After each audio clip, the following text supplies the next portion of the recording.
In this video, I'm going to talk about the role of B and T cells. The primary defect in both of them is, and then I want to give an example of the disease that people can have if they have a defect or a deficiency in B and T cells. So, first off, B cells are the type of cells that produce antibodies to fight bacteria and viruses. These antibodies are Y-shaped proteins that are specific to each pathogen and are able to lock onto a surface of an invading cell and mark where they're going to destroy the other immune cells. For T cells, there are two different types. There are helper T cells and killer T cells. So helper T cells, they stimulate the B cells to make antibodies and help the killers develop. Well, then the killer T cells, they directly kill the cells that have been already infected by the foreign invader or the pathogen. For the primary defect of B and T cells, a B cell defect is defined as a marked decreased serum level of at least one of the three immunoglobulin classes, so like IgG, IgA, IgM, and this leads to reduced levels or an absence of the antibody production.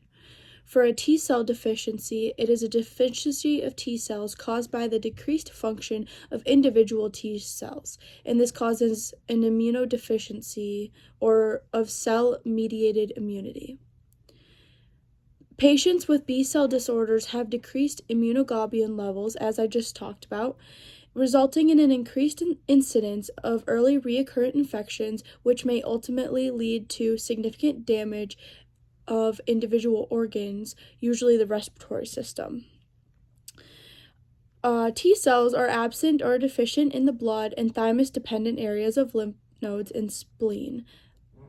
Infants with this condition are highly susceptible to infection by viruses, fungi, protozoa, or intracellular bacteria due to defective intracellular microbial killing by phagocytic cells with interferons.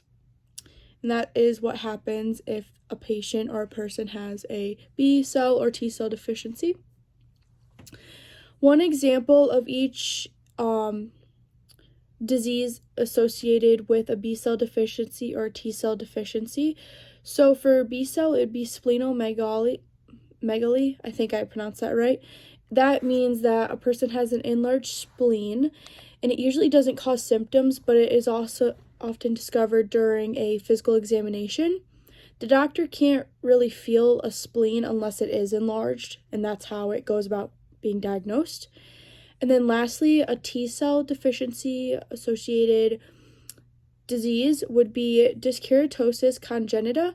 So this is a rare genetic form of bone marrow failure. It's in the inability of the marrow to produce sufficient blood cells, and it is the irreversible degeneration of skin tissue, and this happens before a baby is born.